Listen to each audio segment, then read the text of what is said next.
Ah, j'avais une discussion tellement profonde, émouvante, touchante il y a quelques instants avec quelqu'un que je porte dans mon cœur sur la thématique de l'argent, que je me suis dit, ok, il est temps de vous faire ce témoignage. Pendant longtemps, depuis mon adolescence jusqu'à la fin de la vingtaine, mon Dieu, sans le savoir, je ne me considérais pas comme croyant, et pourtant, je dirais aujourd'hui que mon Dieu, c'était l'argent. Pourquoi? Parce que toute ma vie était tournée vers faire de l'argent, notamment à travers l'entrepreneuriat. Et je me suis rendu compte qu'en réalité, la prière que je faisais au Dieu de l'argent, c'était d'être libre. En gros, la raison pour laquelle je passais mes journées et parfois même mes nuits à faire des business plans, à faire marcher mes activités, etc., c'était pour un jour être libre, un jour ne plus avoir besoin de travailler. Et c'est très beau, et je pense que beaucoup d'entre nous, on est là-dedans où si on ne cherche pas à se libérer, au moins on essaie de trouver un équilibre dans lequel on peut faire la paix avec ce monde qui tourne sur l'argent.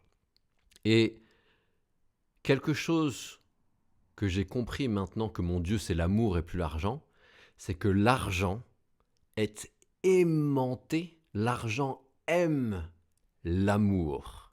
Et cette relation tantrique, personne ne s'en rend compte et pourtant on la voit tous à l'œuvre. La raison pour laquelle tu dépenses de l'argent, la raison pour laquelle je dépense de l'argent, c'est parce que j'aime être dans un bon environnement et du coup je suis prêt à payer un loyer par exemple ou des factures d'électricité et autres.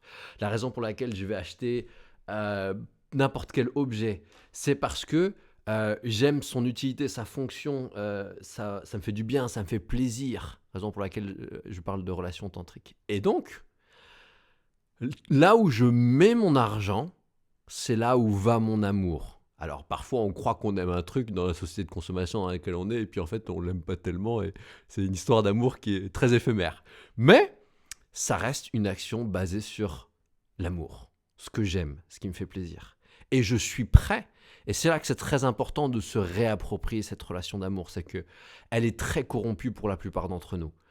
Pendant des années et des années et des années, j'ai été prêt à vendre mon intégrité, à commencer par mon intégrité physique, mais aussi mon intégrité mentale et mes valeurs, pour gagner un maximum d'argent, pour que je puisse un jour être libre, prendre entre guillemets une retraite anticipée. Et là, bah forcément, les choses n'ont pas marché parce que dans ce sacrifice, j'ai fait des choses que je n'aimais pas. Et là, bah forcément, quand on fait des choses qu'on n'aime pas, l'argent, il est plus aimanté. Et donc, pour moi, la raison pour laquelle le monde consumériste dans lequel on vit, et j'aime bien cette notion de consumer, parce qu'on voit bien qu'on se consume de l'intérieur et que le monde se consume et est en train de brûler, on voit bien que les choses ne vont pas. Je ne vais pas faire ce constat pour nous. Il est suffisamment fait par des gens brillants. Ce que j'ai envie de mettre en avant, c'est que parce que je ne vais pas bien, j'ai besoin de toujours plus de choses et donc de toujours plus d'argent pour essayer de compenser et d'aller mieux. Alors que si je me réapproprie cette relation d'amour, que je me dévoue à l'amour, au Dieu de l'amour et pas au Dieu de l'argent, à ce moment-là, je ne me consume plus de l'intérieur, je m'enflamme de l'intérieur. Et je deviens abondant parce que j'ai une vitalité nouvelle qui amène à moi une abondance que je ne connaissais pas auparavant, avec beaucoup moins d'efforts. Déjà, parce que je ne fais pas des choses que je ne veux pas, mais en plus, je ne me compromets pas en faisant ces choses-là, donc je ne suis plus drainé par tout ça. Et donc, je suis bien plus, soi-disant, productif. Et en plus de ça, ce que je fais, je l'aime, ça m'anime. Et donc, forcément, ça attire l'argent.